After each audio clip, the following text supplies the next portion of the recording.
Unlike every other video that I've been doing, I've been telling you a little disclosure that the first several chapters of this book, it has some very adult content, not everything. So it's just a few paragraphs maybe per chapter, but I did not read it. This book is supposed to be a fairy tale for adults. And they made a movie, Stardust, by Neil Gaiman.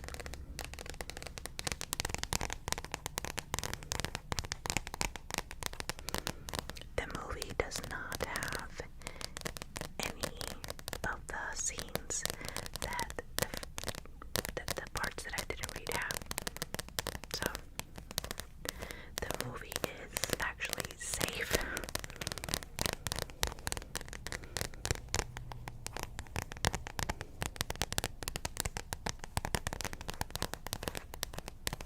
This book has 10 chapters.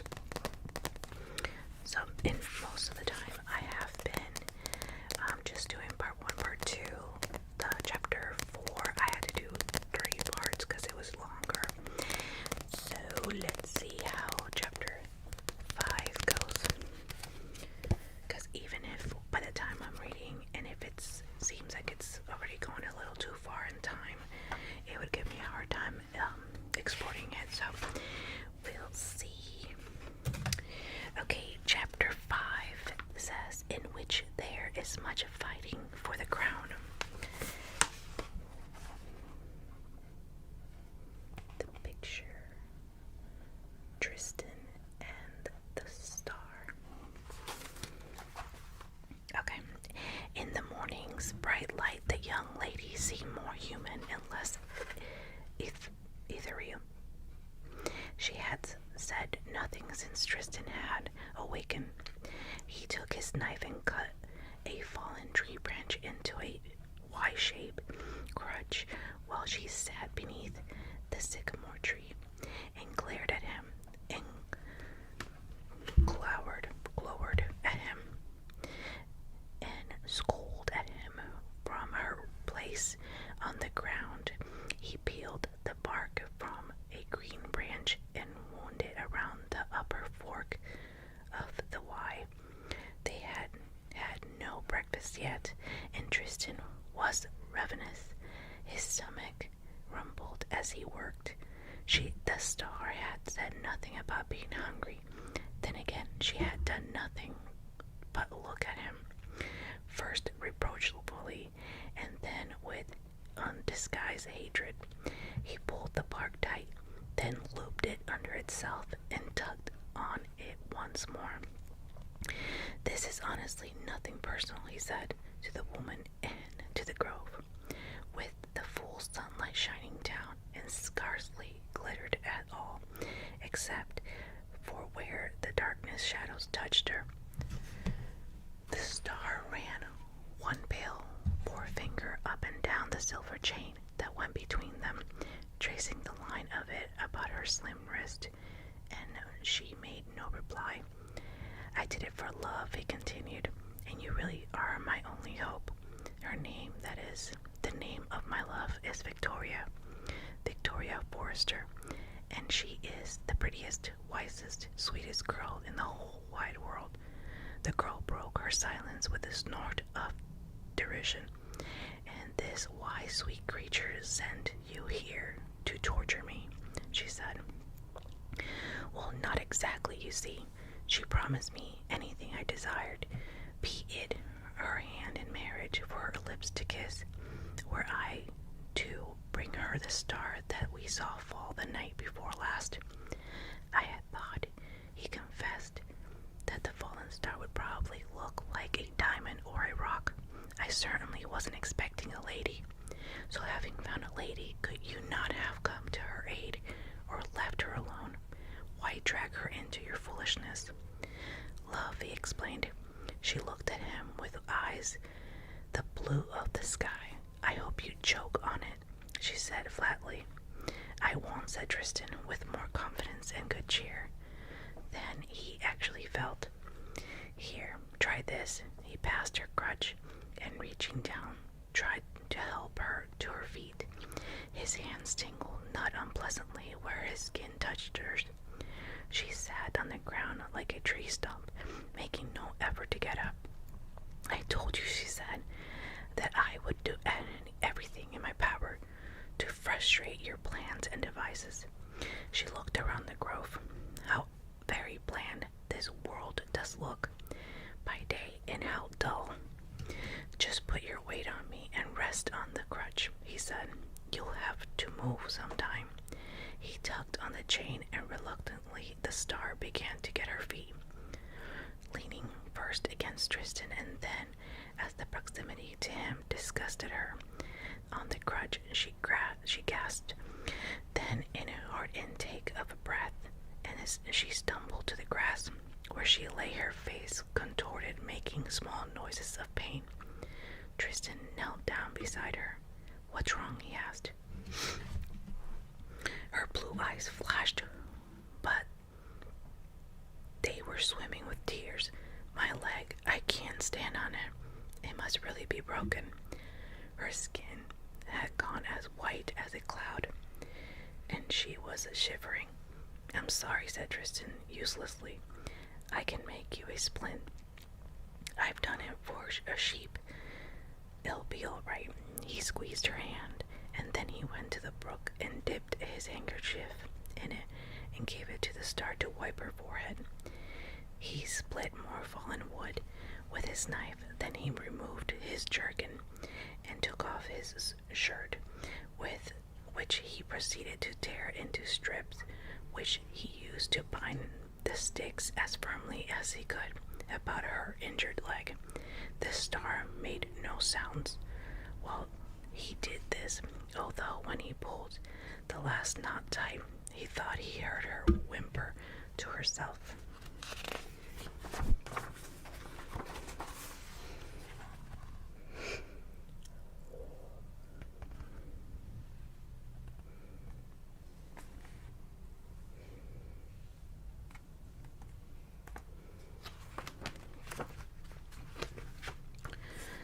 Really, he told her, we ought to get up to a proper doctor. I'm not a surgeon or anything.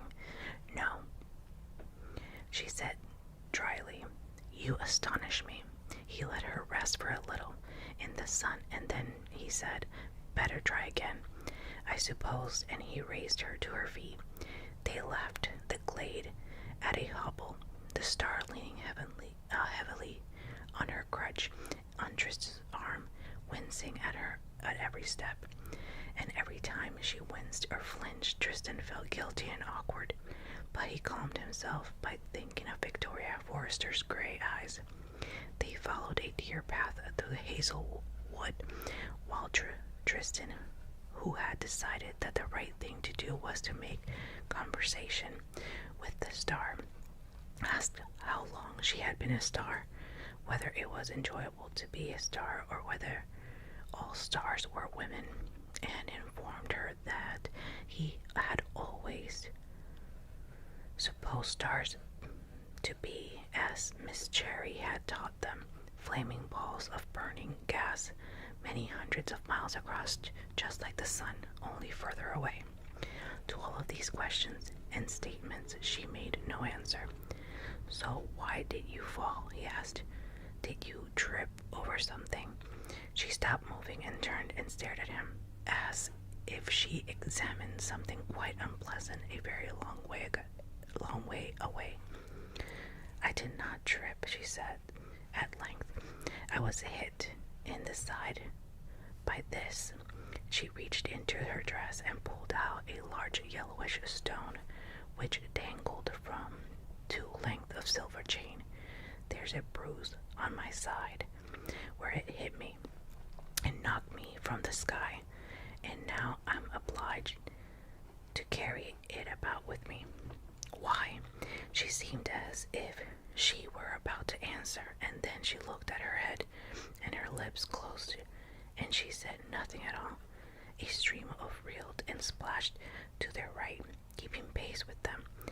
The noonday sun was overhead, and Tristan found himself getting increasingly hungry. the dry loaf from his Gladstone bag, and he moistened it in the stream and shared it out half and half about. The star inspected the wet bread with disdain and did not put it in her mouth. "You'll starve," warned Tristan. She said nothing, just raised her chin a little higher.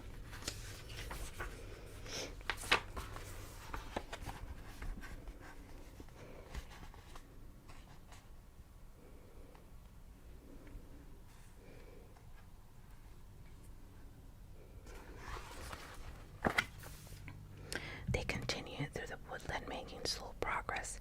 They were laboring up a deer path on the side of a hill which led them over fallen trees, and which had now become so steep and threatened to tumble and stumbling Star and her captor down to the bottom. "Is there not an easier path?" asked the Star, exasperated at length. "Some kind of road or level clearing?" At once the question was asked. Tristan knew the answer. "There is a road half a mile that way," he told her, "and a clearing over there beyond the thicket." "You knew that?" "Yes." "No." "Well, I only knew it once you asked me." "Let us make for the clearing," she said, and they pushed through the thicket as best they could. It still took them the better part of an hour to reach the clearing, but the ground, when they reached it, was as level and flat as a playing field. The space seemed to have been cleared with a purpose, but what that purpose was, Tristan could not imagine. In the center of the glade, on the grass some distance from them, was an ornate golden crown, which glittered in the afternoon sunlight. It was studded with red and blue stones, rubies and sapphires, thought Tristan. He was about to walk over to the crown when the Star touched his arm and said, "Wait, do you hear drums?"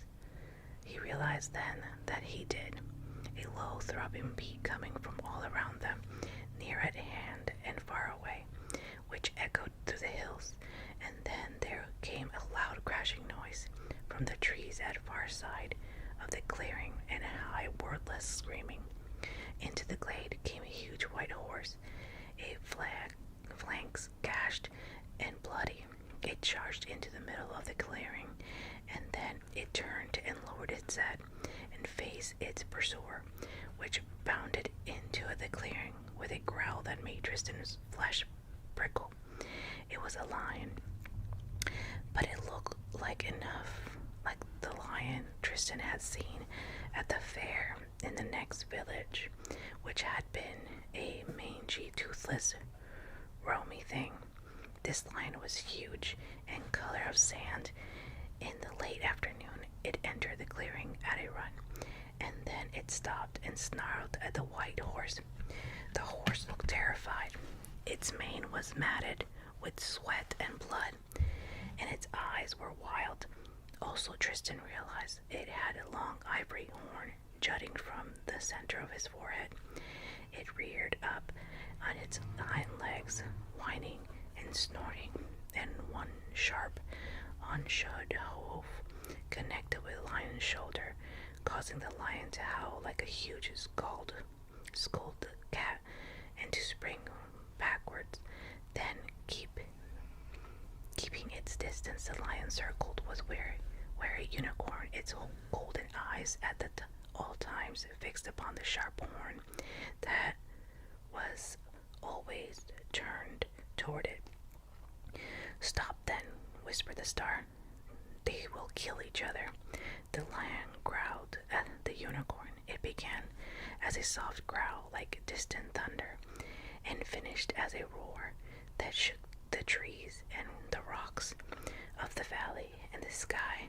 Then the lion sprang, and the unicorn plunged, and the glade was filled with gold and gray and red, for the lion was on the unicorn's back, claws gashing deeply into its flanks, mouth at its neck, and the unicorn was wailing and bucking and throwing itself onto its back in an effort to dislodge the great cat. flailing uselessly with its hooves and its horn in an effort to reach its tormentor.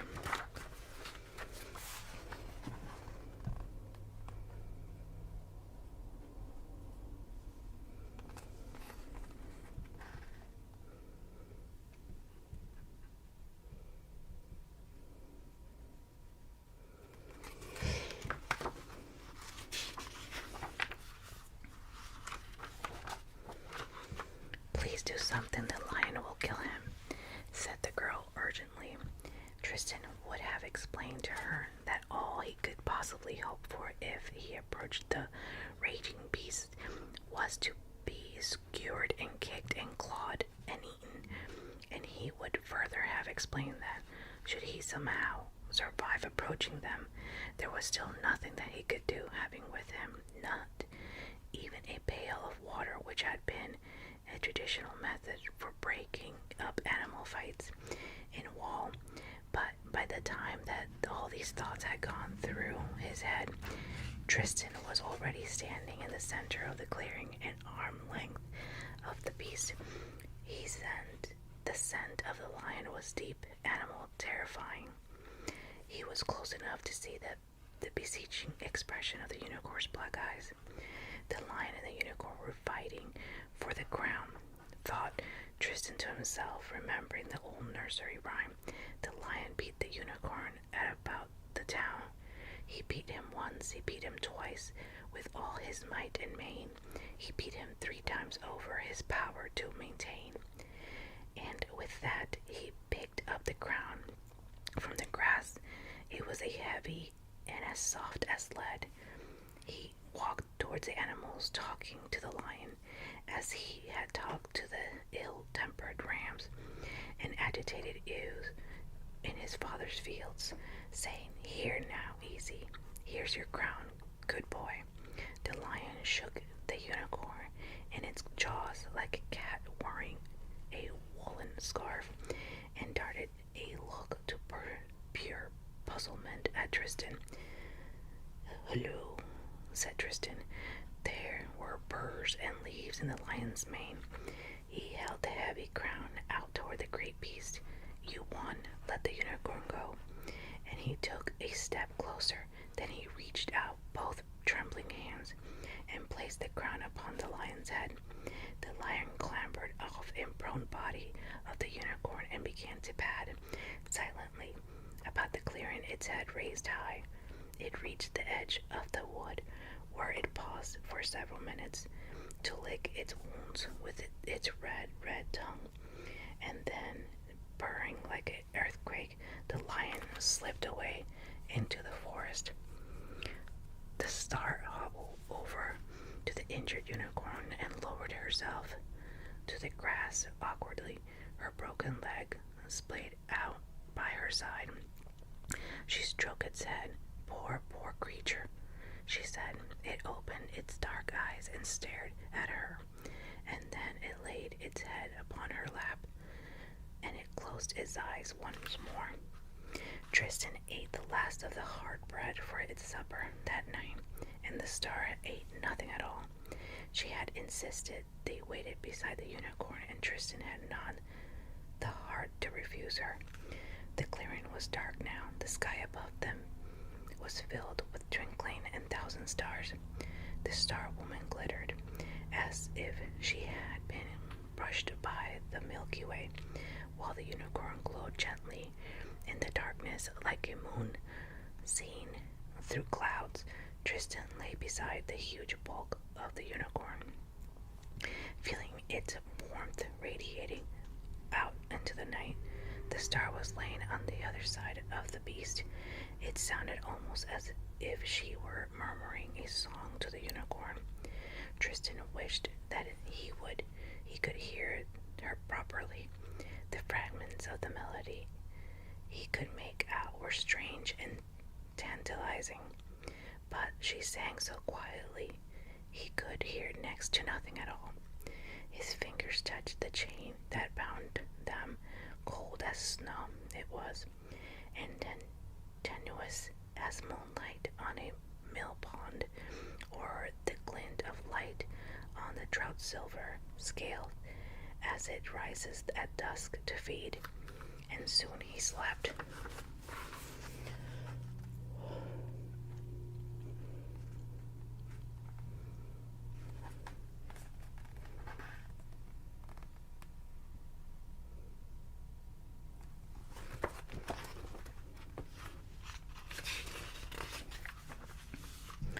The witch queen drove her chariot down the forest path, lashing the flanks of the twin white-billied goats with a whip when they flagged. She had observed the small cooking fire burning beside the path from almost half a mile back, and she knew, from the color of the flames, that it was a fire of one of her people. For witch fires burn with certain unusual hues, so she reined in her goats when she reached the brightly painted gypsy caravan, and the cooking fire, and the iron-haired old woman who sat beside the fire tending to the spit over the flames, on which a hair of roasting fat dripped from the hare's open gut, hissing and sizzling, and the fire which gave off the twin aromas of cooking meat and of wood smoke. A multicolored bird sat beside the old woman on a wooden perch. It raised its feathers and called out in alarm when it saw the witch queen, but it was chained to its perch and could not leave. Before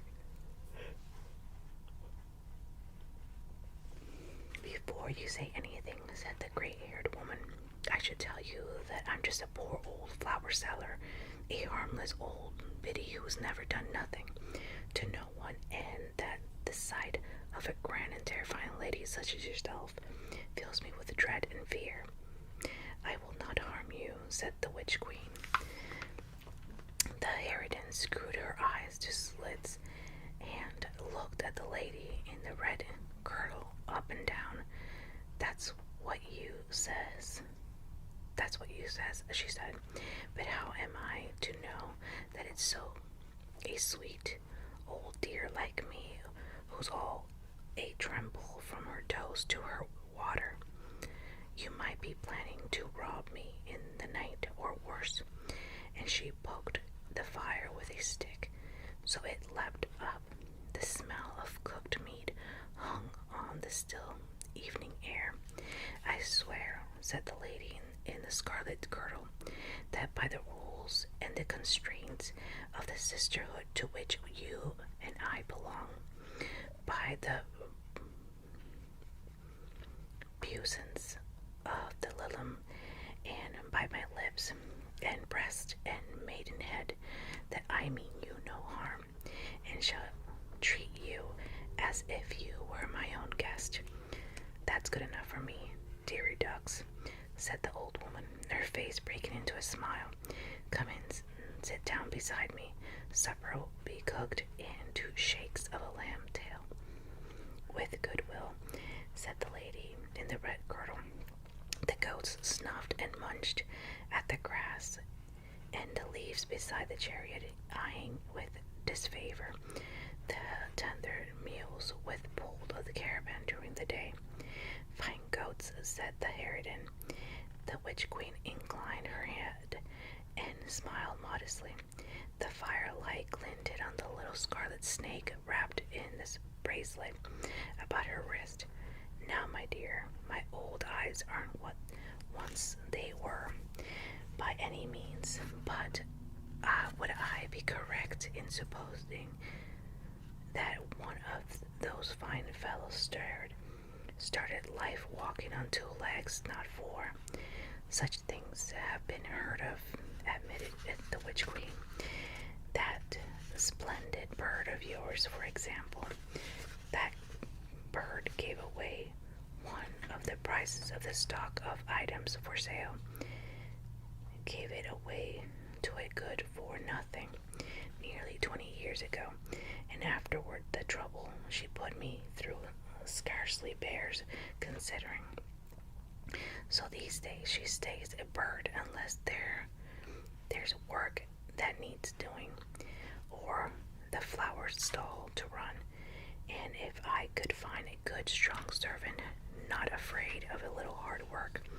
why then she would stay a bird forever. The bird chirped sadly upon the perch. They call me Mistress Semele, said the harridan.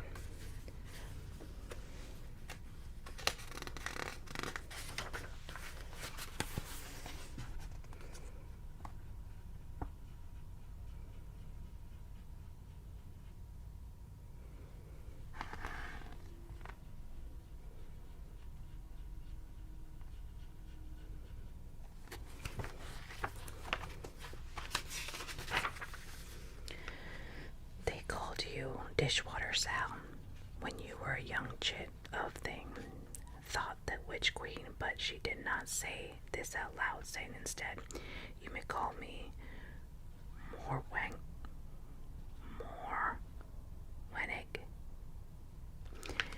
which was, she reflected, almost a joke, for Morwennig means wave of the sea, and her true name was long since drowned and lost beneath the cold ocean. Mistress Semele got to her feet and made her way into the interior of the caravan, emerging with 2 painted wooden bowls, 2 wooden handle knives, and a small pot of herbs, dried and flaked to the green powder. I was going to be eating with fingers on a plate of fresh leaves, she said, handing a bowl to the lady in the scarlet girdle. The bowl had a sunflower painted upon it, visible under the layer of dust. But I thought, well, how often does I get such fine company? So nothing but the best, heads or tails. Let it be your choice, said their guest. Head, then, for you, with the luscious eyes and brains and the crispy, crunchy ears of it. And I'll have the rump, with nothing but dull meat to nibble. She lifted the spit off the fire as she spoke, and using both knives so fast they seemed little more than glitter of blades, she parted the carcass and sliced the meat of the bones and dealt it out fairly equitably into each bowl. She passed the pot of herbs to her guest. There's no salt, my dear, but if you shake this on it will do the trick. A little basil, a little mountain thyme, my own recipe. The witch queen took her portions of roasted hare and one of the knives, and she sprinkled the little herbs onto the dish. She speared some meat on the point of her knife and ate it with relish, while her hostess toyed with her meat, then blew on it fastidiously, steam coming from the crisp brown meat. How is it? Asked the old woman. Perfectly palatable, said her guest honestly. It is the herbs that make it so fine, explained the harridan. I can taste the basil and the thyme, said the guest, but there's another taste I find harder to place. Ah, said Madame Semele, and she nibbled a silver of the meat. It's certainly a most uncommon taste. That is it. It's herb that grows only in Caramond, on an island in the midst of the wide lake. It's the most pleasant with all manner of meats and fishes, and it reminds me in a flavor of a little of the leaves of fennel, with but a hint of nutmeg. The flowers of it are the most attractive shade of orange. It is good for the wind and the ague, ague,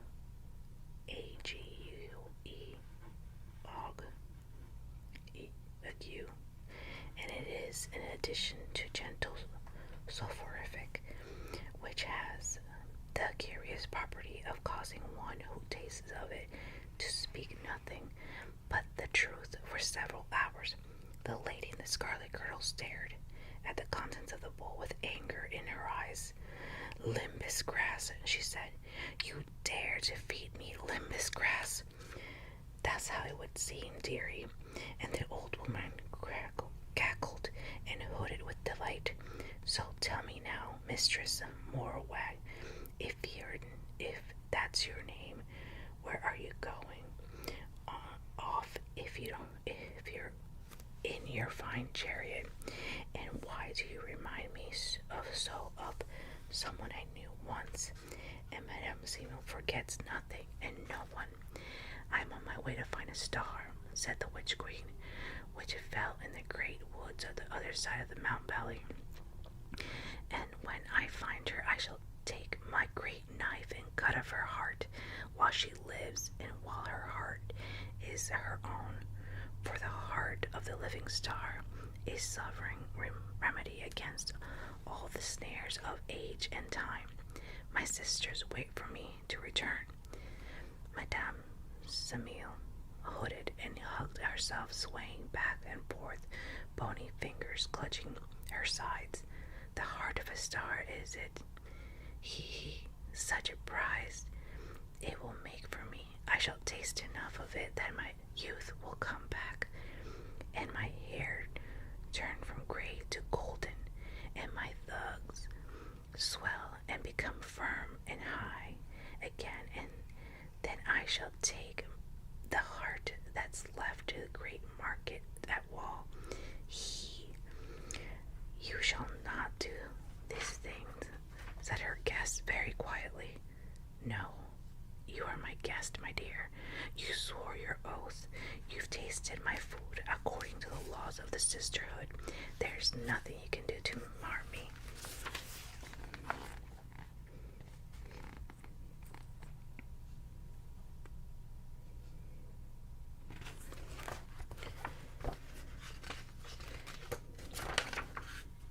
And that's the end of part 1 of chapter 5 of Stardust. Thank you guys so much for watching and listening. Please, guys, don't forget to give me a thumbs up, share, comment, follow me on Instagram. The links are down below in the description. And I think that's it, right? Thank you guys so much. And again, just to make sure, people in my analytics is saying that I have more people watching that are not subscribed than I have subscribers, and I'm so grateful for my new number of subscribers. Thank you so much. I